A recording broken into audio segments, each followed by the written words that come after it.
Rejoice, ladies and gentlemen, because you're listening to Just Another Fanboy, episode number 232, JAF Classics number 5. I'm taking up space.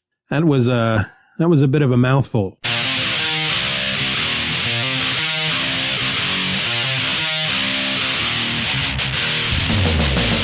Hello and welcome to another episode of Just Another Fanboy. My name is Steve and I'm your host. And hey, guess what? I got the COVID, which is, of course, the reason why I didn't release any episodes of anything last week. And while I think I've turned the corner of this whole COVID thing, this week I'm still pretty flippin' exhausted. It's like fatigue has just soaked into my very bones, and it's really difficult for me to do much of anything. I mean, I'm even having a hard time doing this, but I didn't want another week to go by without any episodes. So this week, you're going to get 2 of the JAF Classics episodes because, frankly, I don't have to put as much work into those.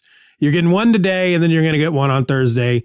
And hopefully, by the end of the week, I will feel up to doing an episode for my patrons over on patreon.com/Stephen R. Orr. Now, before I pass out, let's just get into it. Here's episode number 5, which was originally published on September 27th, 2006. You're listening to Just Another Fanboy, the podcast that smells like cheese.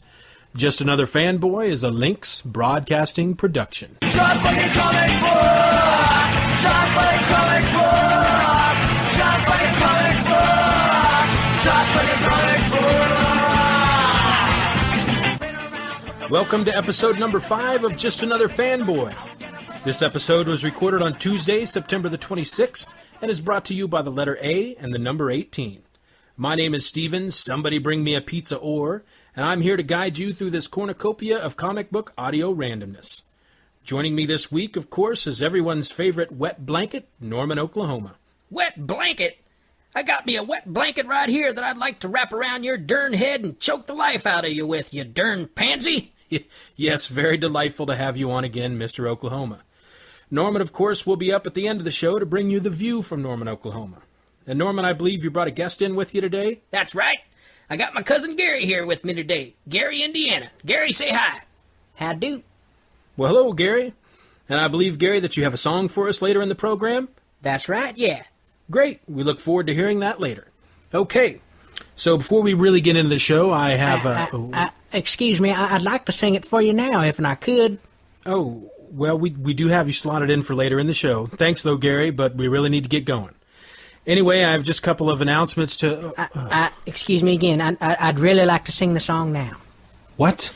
Well, I was just saying that if it don't make no difference to you, I'd like to sing the song now. It's a little song that Norman wrote for me, and he thought you'd love to hear it. Again, thank you, but we do have a space slotted for you later in the program. But for now... come on! Just listen to the boy's song already. Look, this is a comic book podcast, and I haven't even said one word about comics yet. Gary can wait until after the news or my picks of the week. Now, look. You made the boy cry. No, it's okay. If you want me to wait, I can wait. It's just that I worked real hard on the song. Okay, fine. You can sing your song. No, I don't want to trouble you. I can wait. No. Far be it from me to make a grown man cry. If you want to sing the song, then sing it. I don't know. You're mad at me now. I can't sing when you're mad at me. Besides, I know you don't really want to hear it. No, really I do. Please, sing the song for us, Gary. Yeah, Gary, sing the dang song. I'm sure Steven will like it. Okay. I'm taking up space. I'm taking up space. I'm taking up space in your podcast. I'm taking up space. I'm taking up space. I'm taking up space. I'm taking up space. I'm taking up space in your podcast. Okay, great. That was taking up space. I'm taking up space. I'm taking up space. I'm taking up space. I'm taking up space. I'm taking up space in your podcast. I'm taking up space. I'm taking up space. I'm taking up space. I'm taking up space. I'm taking up space. I'm taking up space in your podcast. Okay, again, great. I'm taking up space. Come on. I'm taking up space. I'm taking up space. I'm taking up space. I'm taking up space in your podcast.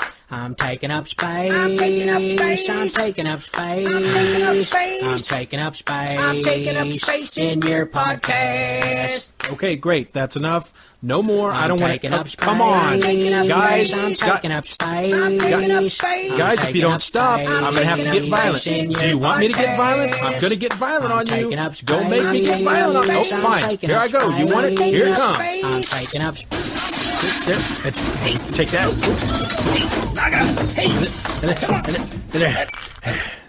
There. Okay. Then, all right. You two try to hijack my show again, I'm going to blow the both of you up. Got it? Yes, sir. I'm sorry, I didn't hear that? Yes, sir.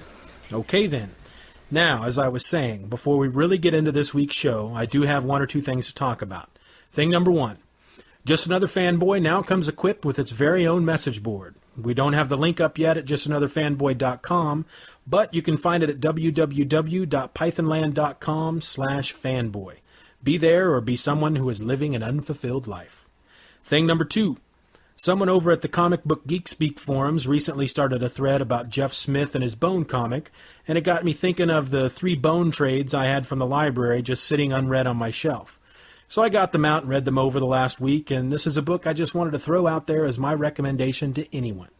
This is an all-ages book that all ages will enjoy. Jeff Smith has created what looks from the outside to be a silly little cartoon kids book, but instead is an epic adventure that stretches out over many beautifully illustrated issues. Originally done in black and white, Scholastic has recently been releasing colorized versions of the trade, though all the colorized versions have yet to be released. If you like the black and white or just can't wait for the colorized versions, then you should pick up the one-volume edition that crams the over 1,300-page story into one volume. If you've passed this book up because you've dismissed it as just a cartoony kids book, pick it up. You won't be disappointed. Okay, now that we have that out of the way, let's move on to listeners' emails.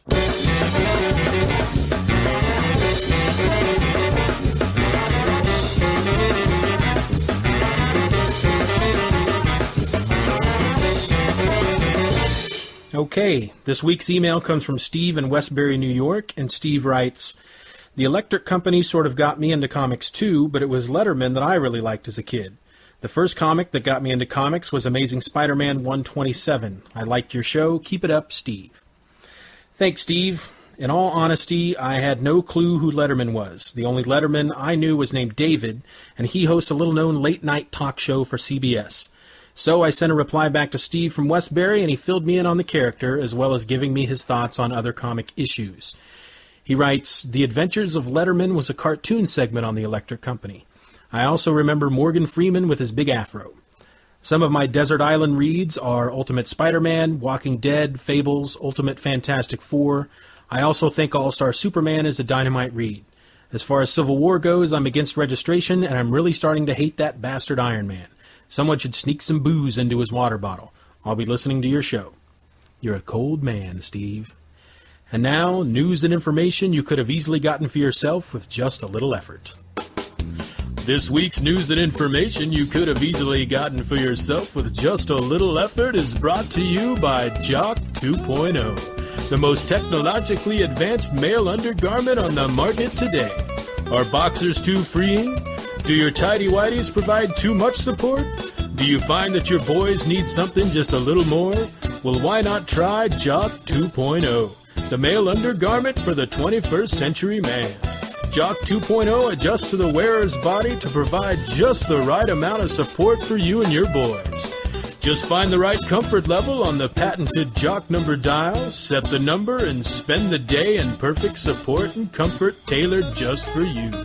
Jock 2.0, because adjusting yourself in public is just not cool. Jock 2.0 must never be allowed to get wet or damp. 79% of users who perspired while wearing Jock 2.0 noticed a dramatic decrease in sperm count and the complete inability to father a child. The recently released Marvel Zombies hardcover has sold out. Collecting all 5 issues of the limited series along with covers from all the various printings, the Marvel Zombies hardcover is being rushed back to press for a second printing with an all-new zombie tribute cover to Amazing Spider-Man number 316 by Arthur Suidam. For the unprecedented 30th line of Spawn action figures, McFarlane Toys is taking a departure from the Spawn line's traditionally shadowy world and reimagining it as a hyperkinetic, high-energy adventure in the tradition of great Saturday morning cartoons. Eye-popping color, articulated, streamlined figures, many with interchangeable heads and hands, and a dynamic new storyline will bring fans a Spawn they may never have imagined. Leading up to the November 2006 release of the Spawn 30 action figures, McFarlane's website, Spawn.com, is releasing an online feature beginning with an evolving online comic, The Adventures of Spawn. Drawn by celebrated comic artist Kerry Randolph and written by Jonathan David Goff, The Adventures of Spawn online comic includes complete character biographies, a story-specific glossary, and actual comic book pages posted in 4-page increments. It will all culminate in a comprehensive online feature that will include action figure and packaging photography, QuickTime VR movies, downloadable desktop wallpapers, and information on where this highly collectible line will be sold. Visit Spawn.com for more information. According to IESB.net, Sam Raimi has just penned a deal with Dark Horse Entertainment and Josh Donen to produce Arch Enemies, a Dark Horse Comics release based on two roommates who, as their costume alter egos, are mortal enemies.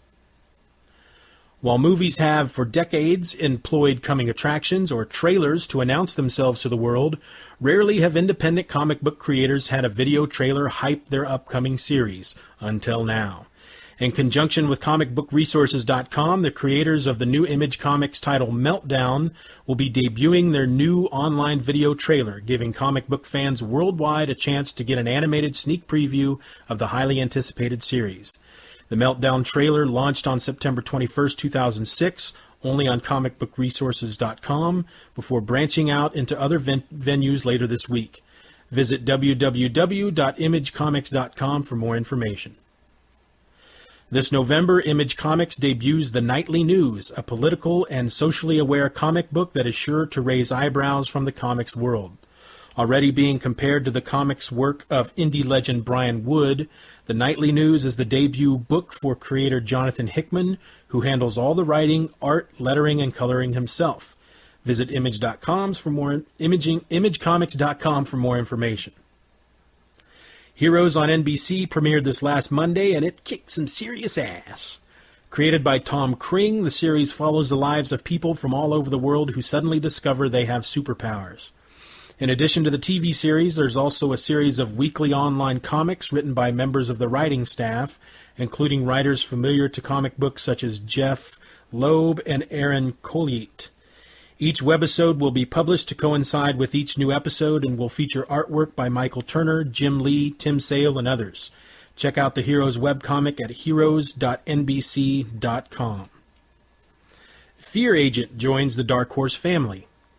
Breakout talent Rick Remender teams with Eisner-nominated artist Tony Moore and Russ Manning, award winner Jerome Opena, to tell the story of the last of the Fear Agents, the band of Texans who once defended Earth from an onslaught of alien annihilation. Fear Agent is the story of a man stripped of all that he loved, his home, his family, and his world. These days, Heath Hewson spends his hours with only his ship's onboard computer system and a bottle of whiskey to keep him company, putting himself in constant danger for low wages and little thanks. This coming February, Dark Horse will be reprinting the first trade paperback collection originally released by Image Comics, as well as the first edition of Volume 2, with the series picking up again in its monthly form later in the spring. And movie news, according to Reuters, 20th Century Fox has chosen Academy Award-winning visual effects house Weta Digital to create a state-of-the-art version of the Silver Surfer for the upcoming film The Fantastic Four: Rise of the Silver Surfer. And DVD news, Season 5 of the Fox hit 24 will be seeing release on DVD this December 5th. You know, the wife and I have watched the first 4 seasons of 24 through Netflix, and I'm still waiting for Jack to yell out at some point, "We could call the damn show 6 if you people would just let me do my damn job." Maybe I'll see it in Season 5. And released on DVD this week, Danger Mouse, The Final Seasons, and Riptide Season 1. Riptide, yeah! And that's your news and information you could have easily gotten via yourself with just a little effort.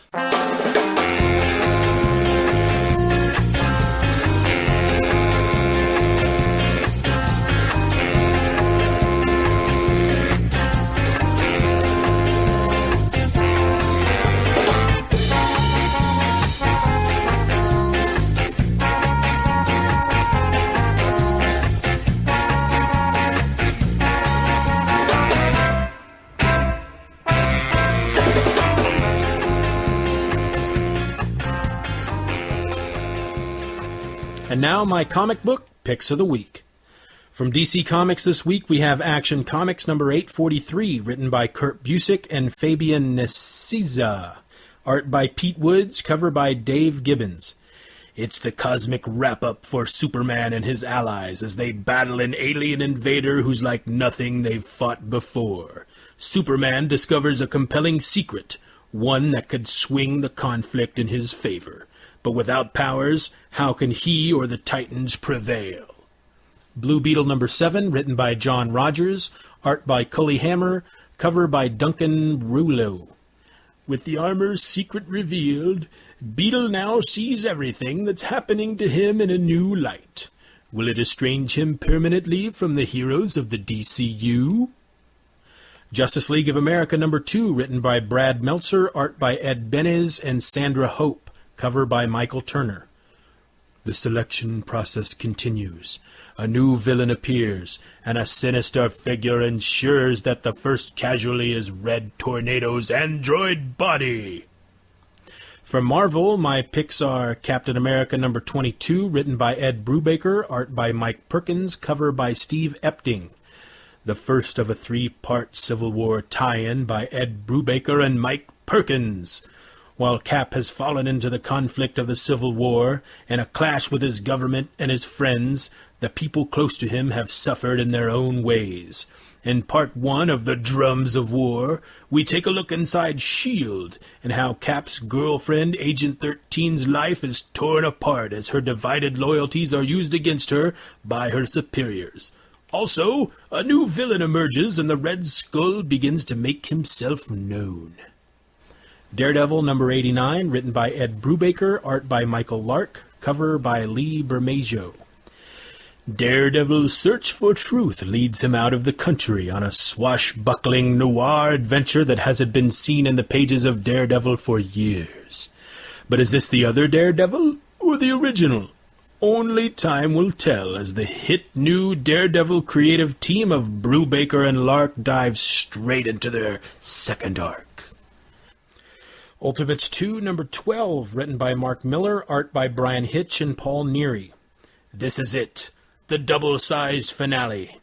America strikes back against the Liberators as ace artist Brian Hitch draws every single superhero in the Ultimate Universe in combat to free the United States. Plus, the true fate of Thor, the return of the Defenders, and every major plot line from the Ultimates since its inception comes together at last. If ever there was a big one you should not miss, Ultimates 2 number 12 is it, if you do but one thing with your life. Read this comic. And that's my comic book picks of the week. I think it should be noted here that my picks each week aren't based on books that I have actually read. I get my comics shipped to me once a month, and besides, I record these episodes on Tuesdays, the day before the books are released. No, my picks just reflect the books that I am most looking forward to in each particular week. I should also announce here the official start of the Change Stephen's Mind Challenge here at Just Another Fanboy. So here we go. Change Stephen's Mind. You'll notice from my picks each week that I pretty much only read books from the big two, and I tend to get a little crap now and again for not buying any so-called indie books. The thing is, when you're a fanboy on a budget, it's hard to justify taking what little money you have and buying a book you know nothing about and may not even like. It's just safer to spend your money on what you know. But now you have a chance, dear listener, to change my mind. Send me an email at justanotherfanboy@gmail.com and suggest a title. More than that, try to convince me that I need to buy that title. If you do your job right and you convince me, then I'll drop a book I'm currently getting and pick up your book instead. So step up to the challenge, people. You want me to read more indie? Then change Stephen's mind. Okay, that was fun. And now for the low rent fanboy tip of the week.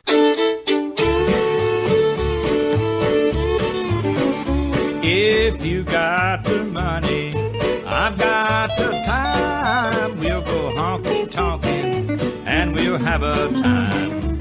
We'll make all the night spots, dance, drink beer and wine. If you got the money, honey, I've got the time. This week's tip, use the internet. There are a great big bunch of sites out there on the information superhighway that you can use to research and catch up on stories that you may have missed or just didn't get to because you couldn't afford them. For example, I found a 35-part article devoted solely to the Clone Saga from the Spider-Man books.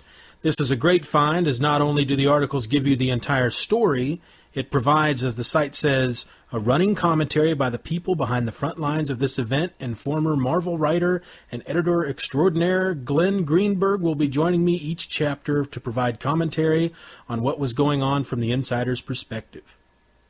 This is a great series of articles, and it provided me with the opportunity to understand what happened during an event that I never read.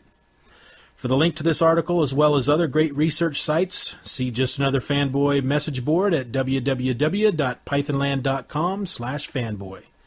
If you have your own low-rent tips that you'd like to share, send them to me at justanotherfanboy@gmail.com, and I will share them with the world. And that was your low-rent fanboy tip of the week. And now, Silly Poems with Lord Crisp.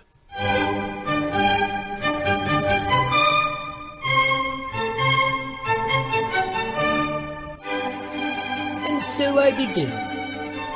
Body of rock with an orange hue, deep-set eyes, the color of blue. Strength of many, a heart of gold, must clean himself thoroughly from fear of mold. Was once a man, now looks a beast, had to buy new clothes when his mass increased. He cannot dance, he cannot sing, he's the ever-loving, blue-eyed thing. Oh, thank you. Oh, thank you again, Lord Crisp. And now this week we have... Oh, good Lord. I'm taking up space. I'm taking up space.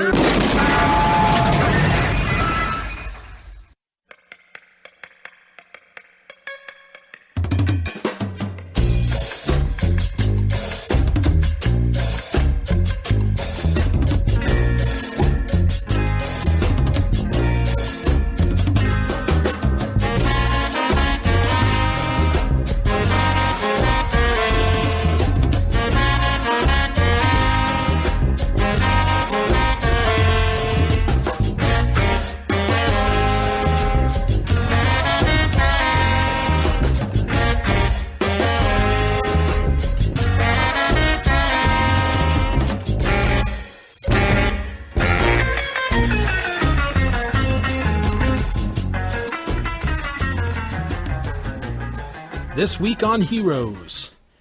Heroes premiered on NBC this past Monday, and I'd like to include a new segment here at Just Another Fanboy to summarize what happened this week on Heroes to try to keep everyone up to date and ready for the next episode. This will be full of spoilers, so if you haven't seen the episode yet, then you might want to wait till you go any further. First, let's meet our cast of characters from the pilot episode. Mohinder Suresh, a genetics professor in India, is led by his father's mysterious death to uncover a secret theory. There are people with superpowers living among us, and Mohinder's father has gone to New York to locate who he thought of as his patient zero, the one who was the first to acquire these powers, someone he named Sylar. Peter Petrelli, a young male nurse, tries to convince his politician brother that he can fly. Claire Bennett, a high school cheerleader, learns that she is totally indestructible. Nikki Saunders, a Las Vegas stripper struggling to make ends meet to support her son, discovers that her mirror image has a secret. Isaac, a gifted artist whose drug addiction is destroying his life and relationship with his girlfriend, can paint the future. And in Japan, Hiro Makamura develops a way to stop time through sheer willpower that also allows him to teleport. Okay, so we'll start with Mohinder. Before coming to New York, Mohinder visits his father's apartment in India and gathers his research papers before discovering that he is not alone in the apartment. A mysterious man wearing glasses, whom it seems is being set up as the show's villain. Mohinder then comes to New York to continue his father's research and gets a job driving for the same taxi company that his father worked for. At one point, he picks up a fare who happens to be the very same man in glasses that was lurking about his father's apartment. Once this realization dawns on Mohinder, he immediately stops the cab and runs for it. Peter works for Isaac the painter's girlfriend, whose father is in a coma. Peter cares for her father, all the while having dreams that he can fly. He tries to convince his brother of this, who is having none of it. His brother is a politician running for Congress whose only concern is himself. Peter manages to get his brother into an alley by calling him on his cell phone. Peter is standing atop the building overlooking the alley and leaps off to show his brother that he can fly. The thing is, he would have fallen to his death had his brother not flown up to catch him. That's right, it's his brother who can fly. But can Peter fly too? Maybe. I don't know. I kind of missed that part as my mom called right in the middle of the whole thing. Nikki has borrowed $30,000 from the mob to get her genius son into a fancy prep school, and now she's running from the mob's heavies who are trying to collect. She keeps seeing her reflection doing strange things, such as winking back at her, and when the heavies finally catch up to her, she passes out only to wake and find that the two tough guys are killed and the room is in a shambles. She sees her reflection one more time, and her mirror self places her index finger to her lips in a shushing motion. Nikki's powers aren't quite clear yet. Isaac, the drugged-out artist, has gone crazy over the fact that he's been painting scenes of devastation from the future while he's in a drug-addled state, and kicks his girlfriend out so he can shoot up one last time and OD. Hiro is in Japan and learns that he can bend space and time and even teleport. He's a comic book geek who is tired of being like everyone else in Japan, and so he teleports to New York. Claire has a boy from school videotape her jumping off the top of some kind of ironworks plant or something.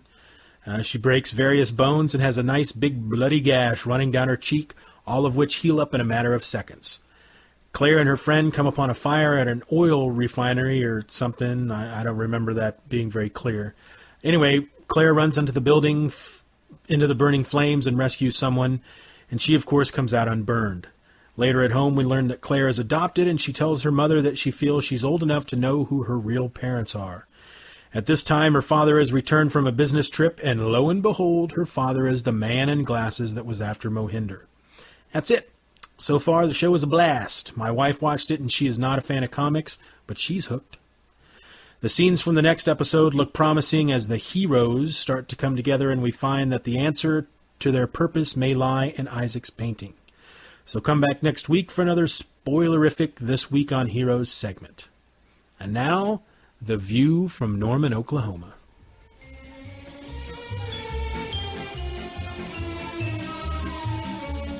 The View from Norman, Oklahoma, a weekly segment in which our resident curmudgeon pisses and moans regarding the world of comics, or just anything that generally pisses him off. Ladies and gentlemen, Norman, Oklahoma. Thank you, good people. You want to know what really pisses me off about the internet? Spoilers.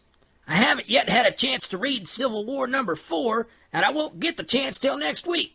And because of this, I've had to stay as far away from the internet as possible, because the darn place is chock full of excitable little net boys who fight tooth and nail to be the first person in the world to post the next big spoiler. Well, guess what, Zippo? I'd prefer to find out what happens in the book by reading the darn thing myself. Now, don't get me wrong. There are some folks out there who know and understand that some of us don't want to be spoiled. So when they post about it on some message board, they list a spoiler warning. So you know that if you don't want to be spoiled, then don't read the post. But some of these little bastards put the darn spoiler right in the thread title. What's wrong with you people? Knock it off already. The writers of these books go through all the trouble to plot out a story that has these little surprises in them in just the right place, and they sure as heck don't want all their darn readers to know what's going to happen before they even pick up the book. Where's the fun in that? Why don't you just avoid the internet altogether? And that way you don't have to worry about being spoiled. But I like the internet. I like going to message boards and talking about comics. Why should I have to give up doing stuff I love just because a couple of meatheads out there can't follow the basic rules of decorum and post spoilers without warnings? Okay, well, good point. I'm just saying. I don't care what you're saying. I've said my piece. Now I'm out of here. So long. Well, that was The View from Norman, Oklahoma.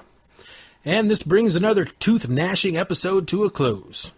Remember, if you'd like to write in and tell me how much you love the show, because you know you do, shoot me an email at justanotherfanboy@gmail.com, and don't forget to register and post at the Just Another Fanboy message board at pythonland.com/fanboy.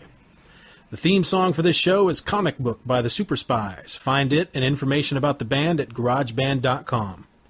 The rest of the music for this week's episode comes from the Pod Show Podsafe Music Network at music.podshow.com.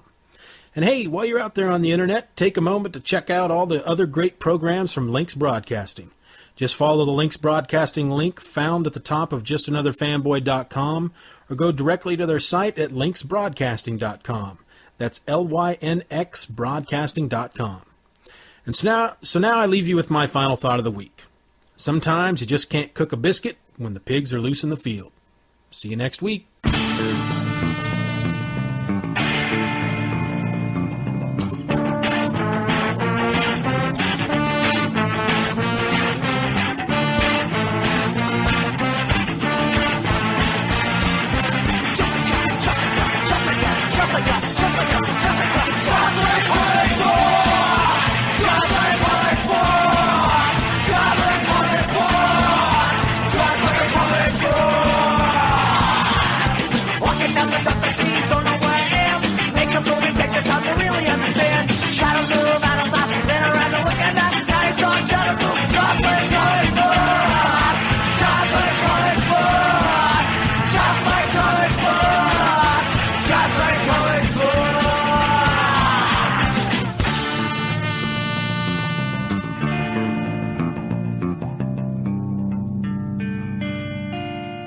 There it is, folks. That is the episode. Just a couple things I want to say real quick before I wrap it up.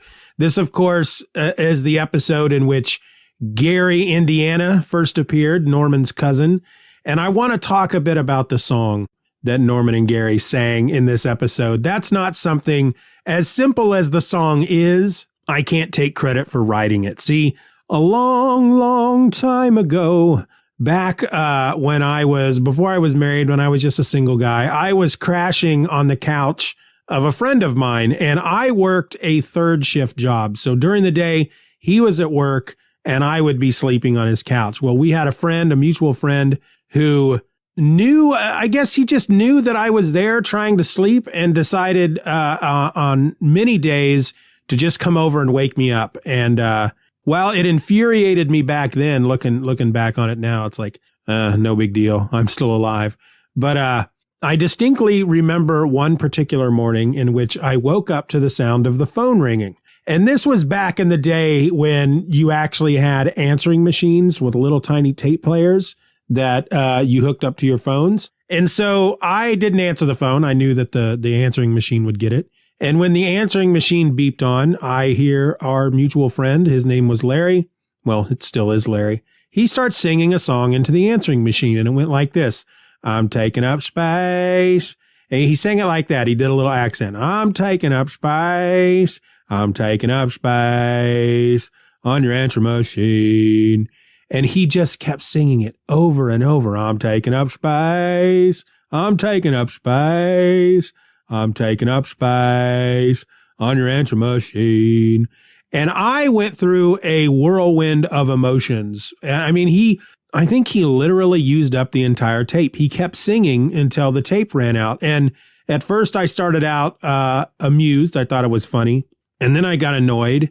And then I got furious because here's this guy again who is going out of his way because I believe he at the time was unemployed. And so he didn't have anything to do. And so what he would want to do apparently was to keep me awake. And so I got infuriated. And eventually, after it just kept going and going and going and going and going, my infuriation, is that a word?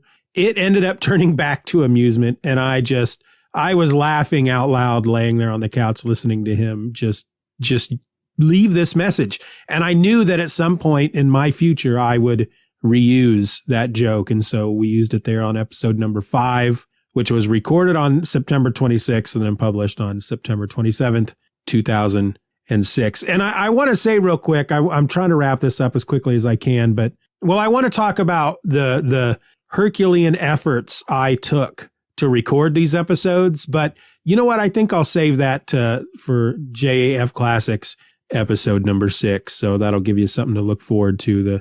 Because the way I used to record those episodes with the different voices, I recently, within the last couple of years, I had started recording Stephen or Else, which also has multiple voices. And I do that quite differently now. I've learned how to record those types of episodes without taking up as much time.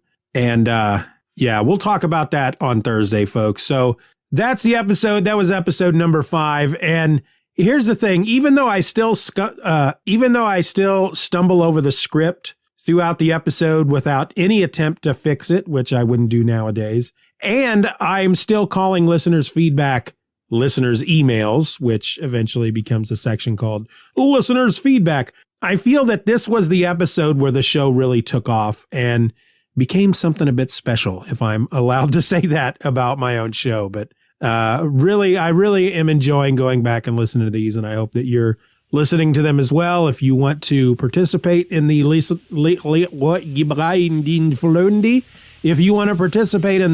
feedback portion of the episodes, which haven't officially started yet because nobody's emailing me, because nobody's emailing me yet, you can send an email to justanotherfanboy@gmail.com. Until then, folks, my name is Steven, and I'm Just Another Fanboy. Be nice to each other.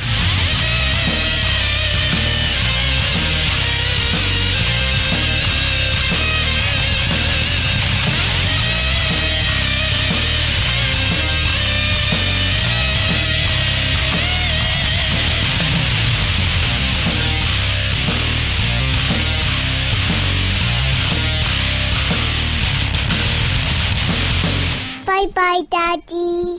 Bye-bye, Daddy. Good job.